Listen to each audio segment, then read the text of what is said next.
Hello guys. जैसा कि हम जानते हैं, हमने कल की क्लास में सर्कुलेटरी सिस्टम के बारे में डिस्कस किया था। उसमें हम लास्ट में धमनी और सिरा के बारे में अंतर पढ़े थे या डिस्कस किए थे। आओ, जैसा कि हम जानते हैं, जो जो हमारा हार्ट होता है वो ब्लड को पंप करने का कार्य करता है, पंप करने का काम करता है। और जो हमारा धमनी होता है, जब हमारा हार्ट ब्लड को पंप करेगा तब वो जिस रास्ते से ब्लड को फेंकेगा उसे हम धमनी कहते हैं। धमनी की साइड फेंकेगा और फेंकने के बाद जिस रास्ते से ब्लड फिर वापस लौटेगा या रिसीव करेगा उसे हम सिरा कहते हैं, या सिरा के रास्ते से लौटेगा। आओ इसके बारे में हम देखते हैं। जैसा कि हम जानते हैं, ये जो हमारा हार्ट हो गया, अभी हार्ट का टॉपिक नहीं है। अभी हम धमनी के ही बारे में पढ़ेंगे कि कहाँ से कैसे ब्लड हमारा जाता है, कहाँ से वापस लौटता है। फिर पहले तो ये हार्ट से हमारा ब्लड महाधमनी,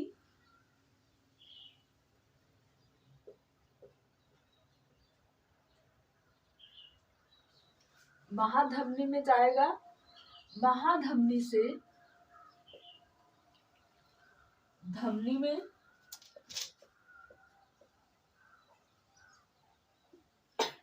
और धमनी से छोटी धमनी में जाएगा।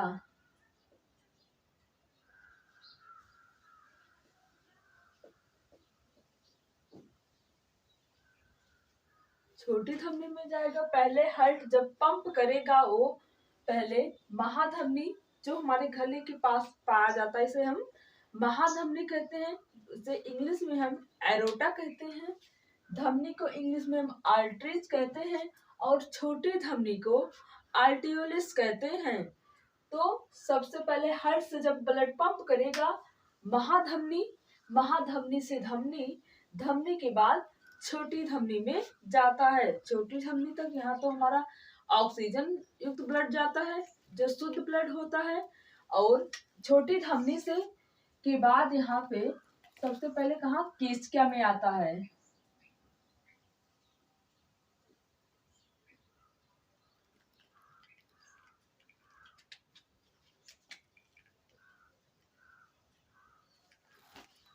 केशिका में आएगा। हमारे हाथों में धमनी पाई जाती है, गले के पास महाधमनी पाई जाती है और हथेलियों में हमारे छोटी धमनी पाई जाती है और लास्ट में हमारी केशिका पाई जाती है, जहां से ब्लड वापस लौटता। यहाँ से तो ब्लड जाता है, फिर एक स्थान ऐसा आता है जहाँ केशिका से ब्लड वापस फिर लौट के आता है। यहाँ से कार्बन डाइऑक्साइड ले करके वापस से आता है। तो केशिका से ब्लड सबसे पहले छोटी सिरा में आएगा।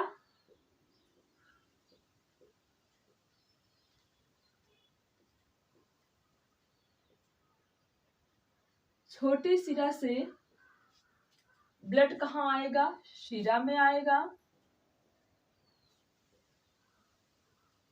और सिरा से ब्लड हमारा महाशिरा में आएगा।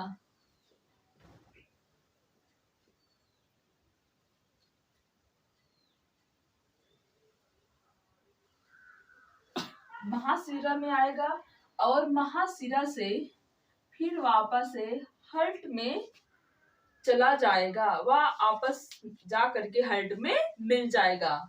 तो सबसे पहले हार्ट से जब हमारा हार्ट ब्लड को पंप किया तो धमनी के तरफ फेंका, धमनी के साइड फेंका वो। फिर सबसे पहले कहाँ गया? महाधमनी, फिर धमनी, फिर छोटी धमनी में, छोटी धमनी के बाद वो केशिका में गया और केशिका से फिर वो वहां तक जाते जाते हमारा किसके तक जाते जाते हमारा जो ऑक्सीजन था वो खत्म हो गया। फिर वहां से वो कार्बन डाइऑक्साइड ले करके वापस आता है। तो सबसे पहले आता है छोटी शिरा में, छोटी शिरा के बाद शिरा में, और शिरा के बाद महाशिरा से आते फिर वापस से हल्ट के रास्ते में चला जाता है, हल्ट में जाकर के मिल जाता है। तो केशिका को इंग्लिश में हम कैपिलरी कहते हैं, छोटी शिरा को हम वेनलेट कहते हैं, शिरा को वेन कहते हैं, और महाशिरा को वेनकावा कहते हैं। इतना समझ में आ गया है आई होप। आओ हम आगे देखते हैं। अगर हम एक क्वेश्चन पूछें कि वह ऐसी कौन सी जगह है जहां पे हमें शुद्ध व अशुद्ध रक्त देखने को मिलता है, वह ऐसा कौन सा स्थान है जहां पे हमें शुद्ध व अशुद्ध रक्त देखने को मिलता है। तो जो हमारा कैपिलरी होता है, केशिका होती है, वहां पे हमें शुद्ध और अशुद्ध दोनों प्रकार के ब्लड देखने को मिलेंगे।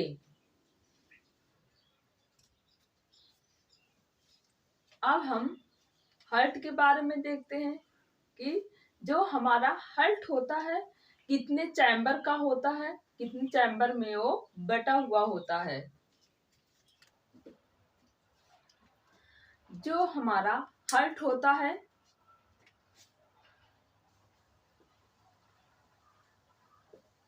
है या मेनली दो चैम्बर में बटा हुआ होता है। ऐसे बना देने हार्ट।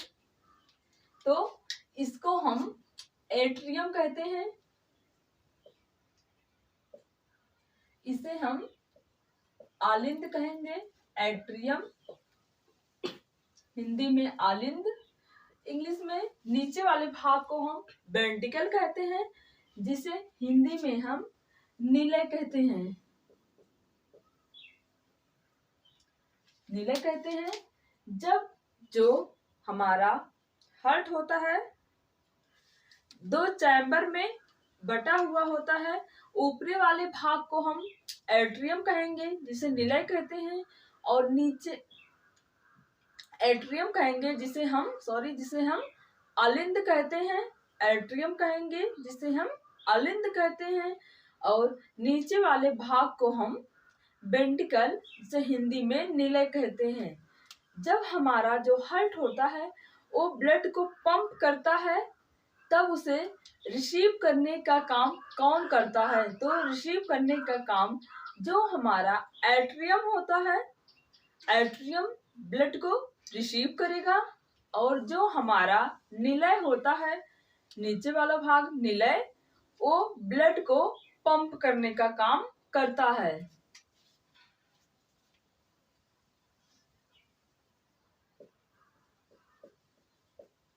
रिसीव करने का काम आलिंद करता है और पंप करने का काम हमारा निलय करता है।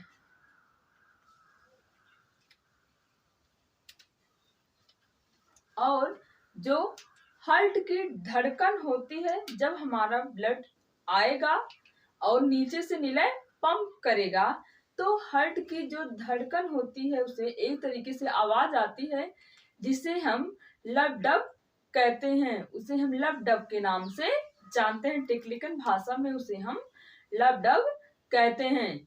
और जो हमारा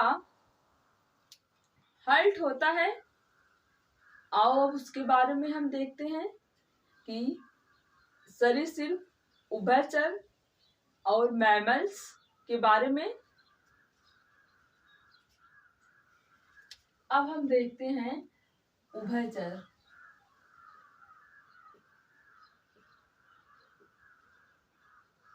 उभयचर में जो हमारा सबसे पहले उभयचर में क्या आ जाएगा? एग्जाम्पल के तौर पे मेढक, अच्छा उदाहरण हम ले तो मेढक जो जमीन और पानी दोनों में रहता है ना, उसे उभयचर कहते हैं। तो सबसे अच्छा उदाहरण उसका मेढक आ जाएगा। दूसरा सरीसृप,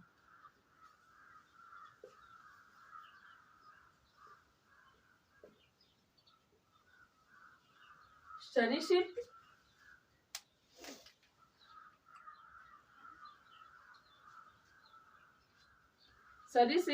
जो रेप्टाइल होते हैं, जो रेंग कर चलते हैं, उसे सरीसृप कहते हैं।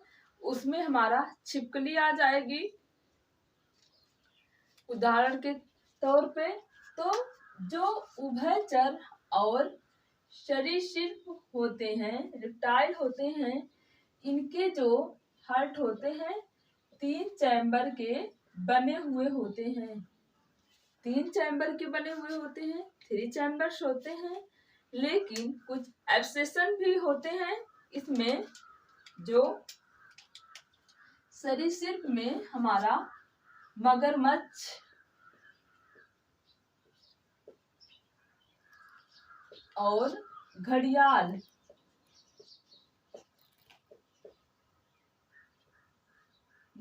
आते हैं। इसमें 4 चैम्बर होते हैं। 4 चैम्बर होते हैं। चैम्बर को हिंदी में हम कोष्ठक बोलते हैं। हम बात करते हैं अब मैमल्स की। मैमल मतलब स्तनधारी की, जिसमें स्तन पाए जाते हैं, उसे हम मैमल्स बोलते हैं। मैमल्स के अंतर्गत आते हैं जो मेल और फीमेल दोनों होते हैं। स्तन दोनों में पाए जाते हैं, लेकिन जो मेल होते हैं उसमें स्तन के पीछे जो हमारी स्तन ग्रंथियां होती हैं, स्तन ग्रंथियां नहीं पाई जाती हैं।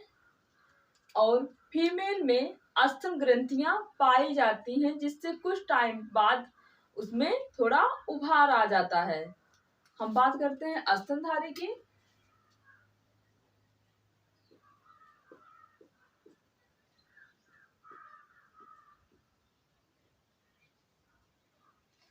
स्तनधारी में 4 चैम्बर होते हैं। 4 चैम्बर्स होते हैं स्तनधारी में। स्तनधारी में हमारी गाय, भैंस, बकरी, ऊंट, मानव, ये सब स्तनधारी मैमल्स के अंतर्गत आएंगे। इन सब में क्या 4 चैम्बर पाए जाते हैं। जो मछली होती है, मछली का हार्ट 2 चैम्बर का बना हुआ होता है। हम मनुष्य के देखते हैं।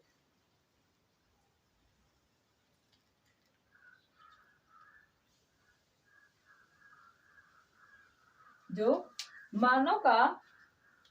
मनुष्य का हार्ट होता है 4 चैम्बर का बना हुआ होता है, जिसे हम राइट एट्रियम, लेफ्ट एट्रियम और राइट वेंट्रिकल और राइट लेफ्ट वेंट्रिकल कहते हैं। लेफ्ट वेंट्रिकल कहते हैं। तो स्तनधारी में जितने आते हैं उनका जो हार्ट होता है 4 चैम्बर का बना होता है, लेकिन इनका जो हृदय होता है बाहर, उनमें कितनी लेयर की बनी हुई होती है, कितना लेयर पाया जाता है। जैसे हम अगर किसी मार्केट में जाते हैं तो कोई भी सामान खरीदते हैं, उसमें जैसे हम चाय लेकर आते हैं या पानी पूरी एग्जाम्पल ले लेते हैं, पानी पूरी लेकर के आते हैं, उसमें तो जो पानी वाला हमको पानी पूरी का पानी देता है, उसमें वो 2 या 3 पॉलीथीन लगा करके देता है, जिससे बाहर वाली पॉलीथीन अगर मतलब अंदर वाली पॉलीथीन खराब भी हो जाए, फट भी जाए, तो बाहर वाली पॉलीथीन उसे कवर करके रखी रहेगी। तो मानव में कितने चैम्बर पाए जाते हैं? 4 चैम्बर पाए जाते हैं। और कि उनका हार्ट कितने लेयर का बना हुआ होता है? तो 3 लेयर का बना हुआ होता है। 3 लेयर का बना हुआ होता है। 3 लेयर पाया जाता है। और मानव में जो अलिंद होता है, एट्रियम का काम क्या है? ब्लड को रिसीव करना। और नीले का कार्य होता है ब्लड को पंप करना। आज के लिए इतना ही। आगे की क्लास हम हार्ट आगे की वीडियो में पूरा उसके बारे में डिस्कस करेंगे।